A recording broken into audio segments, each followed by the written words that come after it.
নমস্কার। ঠাকুর শ্রীরামকৃষ্ণ, মা সারদা ও স্বামীজির রাতুল চরণে প্রণাম জানিয়ে শুরু করছি আজকের প্রসঙ্গ।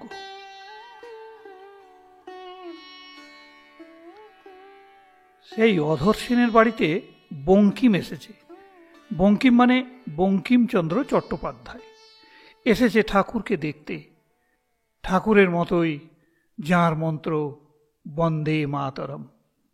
অধর সেন পরিচয় করিয়ে দিল। মশাই, ইনি হচ্ছেন বঙ্কিমবাবু। ভারী পণ্ডিত মানুষ, অনেক বই টই লিখেছেন। দেখতে এসছেন আপনাকে।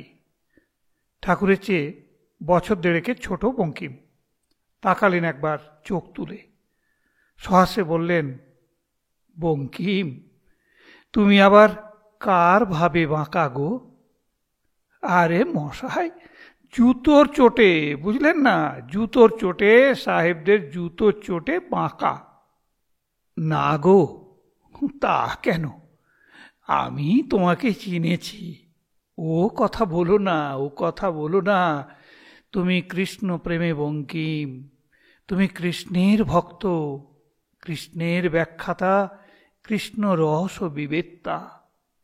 না গো, প্রেমে বঙ্কিম হয়েছিলেন শ্রীকৃষ্ণ, শ্রীমতীর প্রেমে ত্রিভঙ্গ হয়েছিলেন। এই বলে পুরুষ প্রকৃতির অভেদ তত্ত্ব ব্যাখ্যা করলেন মধুর করে। শ্রীকৃষ্ণ পুরুষ, শ্রীমতী শক্তি। যুগল মূর্তির মানে কি? মানে হচ্ছে পুরুষ আর প্রকৃতি অভেদ, একটি বললেই আরেকটি। যেমন অগ্নি আর দাহিকা। অগ্নি ছাড়া দাহিকা নেই, দাহিকা ছাড়া অগ্নি নেই। তাই যুগল মূর্তিতে শ্রীকৃষ্ণের দৃষ্টি শ্রীমতীর দিকে, আর শ্রীমতীর দৃষ্টি শ্রীকৃষ্ণের দিকে। বিদ্যুতের মতো গৌরবর্ণ শ্রীমতীর, তাই নীলাম্বর পরেছেন, আর অঙ্গ সাজিয়েছেন নীল কান্তমণি দিয়ে। আর শ্রীমতীর পায়ে নূপুর দেখে নূপুর পরেছেন শ্রীকৃষ্ণ। তন্মোহিতের মতো শুনছে দুই ডেপুটি, একজন বঙ্কিমচন্দ্র আর একজন অধরচন্দ্র। নিজেদের মধ্যে ইংরেজিতে কি বলা বলি করছে। কি গো, কি গো, আপনারা ইংরেজিতে কি কথাবার্তা করছো? এই কৃষ্ণরূপের ব্যাখ্যার কথা, বুঝলেন, আলোচনা করছিলাম, বললে অধর। সেই যে নাপিতের গল্প করলে, হ্যাঁ শোনো শোনো তবে। এক নাপিত কামাচ্ছে ভদ্রলোককে, কামাতে কামাতে কোথায় লাগিয়ে দিয়েছে, আর ভদ্রলোকটি অমনি বলে উঠেছে ড্যাম। ড্যামের মানে জানে না নাপিত। খুঁট টুর ফেলে রেখে শীতকাল, তবু জামার আস্তিন গোটালো নাপিত। বললে, ড্যামের মানে কি বলো, বলো ড্যামের মানে কি? ভদ্রলোক বললে, আরে তুই কামা না, ওর মানে এমন কিছু নয়, তবে লক্ষ্মী বাবা আমার, একটু সাবধানে কামাস। নাপিত সে ছাড়বার পাত্র নয়।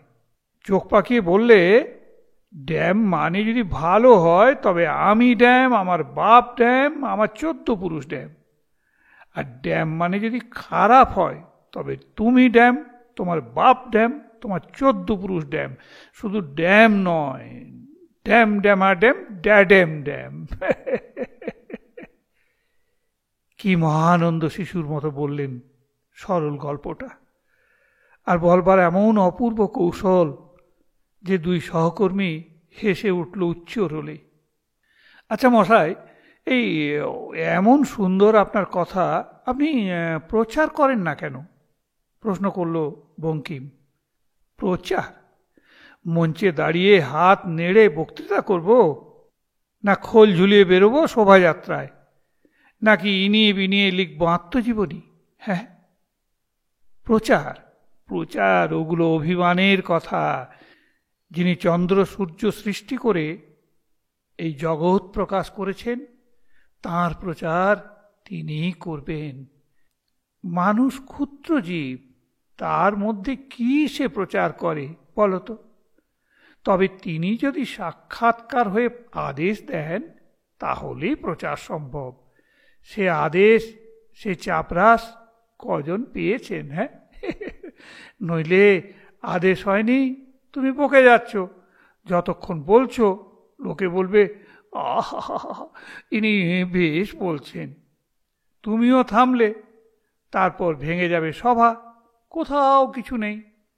আর বলবেই বা কদিন? ওই দুদিন। দুদিনই লোক শুনবে, তারপর ভুলে যাবে। ওই একটা হুজুগ আর কি। ঈশ্বরের প্রচার ঈশ্বর করবেন, তুমি নিজে প্রকাশিত হও। দেখো না, তিনি নিজে কেমন প্রকাশিত হয়েছেন চতুর্দিকে, সূর্যে, চন্দ্রে, তৃণাঞ্চিত ধরিত্রীতে, তারাঞ্চিত নিশীথিনীতে। তুমিও তেমনি প্রকাশিত হও। সমস্ত কিশলয়ে যে প্রার্থনা, সেই প্রার্থনা তোমারও মধ্যে বিকশিত করো। তুমি যে মহৎ, তুমি যে বৃহৎ, তার প্রমাণ দাও জীবনে। অপরিমাণ রূপে বাঁচো, নিখিলের প্রতি প্রেমে, নিখিলের প্রতি করুণায় প্রসারিত হও। কার শক্তিতে তুমি প্রচার করবে? তিনি যদি না দুধের নিচে আগুনের জাল দেন, তবে তা কি করে ফুলবে? জাল টেনে নাও, দুধও যেমন তেমনি। আচ্ছা, আপনি তো খুব পণ্ডিত, কত বইটই লিখেছ। বঙ্কিমকে সবই শেষ লক্ষ্য করলেন ঠাকুর। আপনি কি বলো? হ্যাঁ, আপনি কি বলো? এই কিছু কি সঙ্গে যাবে? পরকাল তো আছে। কথাটা উড়িয়ে দিল বঙ্কিম। পরকাল? সে আবার কি? যতক্ষণ না জ্ঞান হয়, ঈশ্বর লাভ হয়, ততক্ষণ ফিরে আসতেই হবে সংসারে। নিস্তার নেই, নিস্তার নেই। জ্ঞানাগ্নিতে কেউ যদি সিদ্ধ হয়, তাকে নিয়ে আর খেলা হয় না সৃষ্টির। বঙ্কিম বললে, তা মশাই, আগাছাতেও তো গাছের কোনো কাজ হয় না। জ্ঞানী তা বলে আগাছা নয় গো, জ্ঞানী আগাছা নয়। যে ঈশ্বর দর্শন করেছে সে অমৃত ফল লাভ করেছে। আপনার লাউ কুমড়ো ফল নয়, তার আর পুনর্জন্ম হয় না। কেশব সেনকেও বলেছিলাম ওই কথা, জানো তো? কেশব জিজ্ঞেস করলে, আচ্ছা মশাই, এই বলছি পরকাল কি আছে? আমি না এদিক না ওদিক বললাম কুমোররা হাঁড়ি শুকোতে দেয়, তার ভেতর পাকা হাঁড়িও আছে, আবার কাঁচা হাঁড়িও আছে। কখনো গরু টরু এলে হাঁড়ি মারিয়ে যায়, পাকা হাঁড়ি ভেঙে গেলে কুমোর সেগুলো ফেলে দেয়। কিন্তু কিন্তু কাঁচা হাঁড়ি ভেঙে গেলে সেগুলো ঘরে আনে, তারপর ঘরে এনে জল দিয়ে মেখে আবার চাকে দিয়ে হাঁড়ি বানায়, ছাড়ে না। তাই কেশবকে বললুম, যতক্ষণ কাঁচা থাকবে ছাড়বে না কুমোর, যতক্ষণ পাকা না হবে, জ্ঞান লাভ না হবে, ঈশ্বর দর্শন না হবে, আবার চাকে দেবে, পাক দিয়ে ঘুরিয়ে মারবে, বুঝলে? একগ্রগামিনী নদীর মতো চলেছি, বক্রতায় ঋজুতায়, উচ্চাবচ পথ ভেঙে ভেঙে, নানা দেশের বিচিত্র ঘটনা ও কাহিনীর মধ্য দিয়ে। কিন্তু আমি সর্বতন্ময়। আমার লক্ষ্য হচ্ছে সেই জলনিধি, সেই অপার অগাধ, সেই সুদূর ও সুন্দর। আমি তো নিশ্চিন্ত হতে চাই না, আমি উদ্বিগ্ন হতে চাই। আমি তো বিশ্রামে নই, আমি প্রাণ ও বেগ ও প্রাবল্যের। আমি তো সুখী হতে আসিনি, বড় হতে এসেছি, বেগ ও বিস্তীর্ণ হতে এসেছি। তাই আমি চলবো, আমি থামবো না। আমি যে অনন্তের সন্ধানী, সেই তো আবার অন্তহীন আনন্দ। আচ্ছা, আপনি কি বলো? হ্যাঁ, মানুষের কর্তব্য কি? আগে তা যদি বলেন, বঙ্কিম বললে পরিহাস করে, আহার, নিদ্রা আর মৈথুন। তুমি বড় ছেঁচড়া। হ্যাঁ, ঠাকুরের কণ্ঠস্বরে বিরক্তি ঝরে পড়ল। যা রাত দিন করো তাই তোমার মুখে বেরুচ্ছে। লোকে যা খায় তার ঢেকুর ওঠে, মূলো খেলে মূলোর ঢেকুর ওঠে, ডাব খেলে ডাবের ঢেকুর ওঠে। কাম কাঞ্চনের মধ্যে রয়েছ, তাই তো ওই কথাই বেরুচ্ছে মুখ দিয়ে। কেবল বিষয় চিন্তা করলে পাটোয়ারি স্বভাব হয়, কপট হয় মানুষ। আর ঈশ্বর চিন্তা করলে, ঈশ্বর সাক্ষাৎ হলে ও কথা কেউ বলবে না।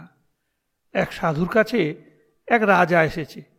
সাধুকে প্রণাম করে রাজা বললে, আপনি পরম ত্যাগী। রাজা বলল, কে বললে? সাধু হাসতে হাসতে বললে, রাজা, আপনি যথার্থ ত্যাগী। আমি? রাজা তো বাক্যহীন। তাছাড়া আবার কি? যে সবচেয়ে দামি জিনিস, প্রিয় জিনিস ত্যাগ করে, সেই তো বড় ত্যাগী। সাধু বললে, আমি তো কতগুলো তুচ্ছ জিনিস ত্যাগ করেছি, কাম কাঞ্চন, ভোগ ঐশ্বর্য, কিন্তু সবচেয়ে যা প্রিয়, সবচেয়ে যা মূল্যবান, সেই পরমাত্মাকে আপনি ত্যাগ করেছেন। আর তা কত অনায়াসে। তাই সন্দেহ কি আপনি বড় ত্যাগী? বলুন, তাই নয়? শুধু পাণ্ডিত্য হলে কি হবে? যদি ঈশ্বর চিন্তা না থাকে, যদি বিবেক বৈরাগ্য না থাকে, চিল শকুনি খুব উঁচুতে ওড়ে, কিন্তু নজর ভাগাড়ের দিকে। অনেক শাস্ত্র পুঁথি পড়েছে পণ্ডিত, শোলক ঝাড়তে পারে অফুরন্ত, কিন্তু মেয়ে মানুষে আসক্ত। টাকা মান সারবস্তু মনে করেছে, সে আবার পণ্ডিত কি? হ্যাঁ, ঈশ্বরে মন না থাকলে আবার পণ্ডিত কি? পাণ্ডিত্যে আছে কি? শুধু শুষ্কতা আর দাহ। যেখানে রাজত্ব করার কথা, সেখানে এসে দাসত্ব করা। শুধু প্রেমহীন প্রাণহীন মাংসপিণ্ড। ঈশ্বর স্বয়ং যেখানে নত হয়ে এসেছেন আমার কাছে, সেখানে কিসের আমার স্পর্ধা, কিসের ঔদ্ধত্য? পরম প্রাপ্তিটিই তো প্রণতিতে। কেউ কেউ মনে করে এরা পাগল, এরা বেহেড, কেবল ঈশ্বর ঈশ্বর করে। আর আমরা কেমন সায় না, কেমন সুখভোগ করছি। কাকও মনে করে, জানো তো, আমি বড় সায় না, কিন্তু আসলে কি খায়? কেবল উড়ুর পুড়ুর করে। আবার দেখো এই হাঁস, দুধ জল মিশিয়ে দাও, জল ত্যাগ করে দুধ খাবে। সুখভোগ যা বিষয়, তাই তো সংক্ষেপে বিষয়। তার মধ্যে আছে সুখের প্রতিশ্রুতি। সুখ যখন সত্যিই চাও, বড় সুখটাই নাও না কেন, সেই আরোর সুখ, সুখের চেয়ে অধিকতর যে সুখ, যা পেয়েছি, কুড়িয়েছি ও জমিয়েছি, তার চেয়েও যা আরো, যা পাইনি, হারিয়েছি ও ফেলে দিয়েছি, তার চেয়েও। সুখের বাজি জিতে দেবে বলে কত গোড়ায় ধরলাম, জীবনের ঘোর দৌড়ের মাঠে কত ঘোড়ায় ধরলাম। বিদ্যা, যশ, পুত্র আর বৃত্ত, কেউই পারল না বাজি মারতে, প্রত্যেকেই মার খেলো। এবার ধরবো এক কালো ঘোড়া, ডার্ক হর্স। মনের গোপনে গভীর গুঞ্জনে এসে গেছে নতুন খবর। এবার নির্ঘাত বাজিমাত। সে তীরবেগ তুরঙ্গমের নামই ঈশ্বর। আবার ঠাকুর বললেন, আরো দেখো এই হাঁসের গতি, একদিকে সোজা চলে যাবে। তেমনি শুদ্ধ ভক্তের গতিও কেবল ঈশ্বরের দিকে। তার কাছে বিষয়রস তেতো মনে হয়, হরিপাদ পদ্মের সুধা বই আর কিচ্ছু ভালো লাগে না। বিশেষ করে তাকালেন আবার বঙ্কিমের দিকে, কোমল স্বরে বললেন, আপনি যেন কিছু মনে করো না, হ্যাঁ, কিছু মনে করো না। সরল সপ্রতিভের মতো বঙ্কিম বললে, আগে মিষ্টি শুনতে আসিনি। কিন্তু বঙ্কিম জানে তার অন্তরের মধ্যে এর চেয়ে আর মিষ্টি নেই। শক্তিশালী ওষুধের নাম জানি না, খেতে খুব ঝাঁঝালো, কিন্তু মধুরের মতো কাজ করে আত্মগুণে, আরোগ্য এনে দেয়। তেমনি অর্থ জানি না, মন্ত্রের উচ্চারণ হয়তো ঠিক হয় না, কিন্তু আত্মগুণে কাজ করে, এনে দেয় নৈরুজ্য। তেমনি তিরস্কারের মধ্য দিয়েই আসুক সেই নামের পুরস্কার। ভক্ত ঈশ্বরের কাছে বিষয় চাইলেও ঈশ্বর তাকে তাঁর পাদপল্লবী উপহার দেন। হে প্রভু, তোমাকে ত্যাগ করে স্বর্গ চাই না, ধ্রুবলোক চাই না, সার্বভৌম রসাধিপত্যও চাই না, চাই না যোগ সিদ্ধি, চাই না অপুনর্ভব। ক্ষুধার্ত শিশু বা অজাত পক্ষ বিহঙ্গ যেমন তার মার জন্য উৎকণ্ঠিত, বিরোহিণী স্ত্রী যেমন প্রবাসগত পতির জন্য উৎকণ্ঠিত, হে মনোহর অরবিন্দ নেত্র, তোমাকে দেখবার জন্য আমিও তেমনি উৎকণ্ঠিত হয়েছি। আজ এই পর্যন্ত। নমস্কার, ধন্যবাদ। জয় শ্রী রামকৃষ্ণ, জয় শ্রী রামকৃষ্ণ, জয় শ্রী রামকৃষ্ণ।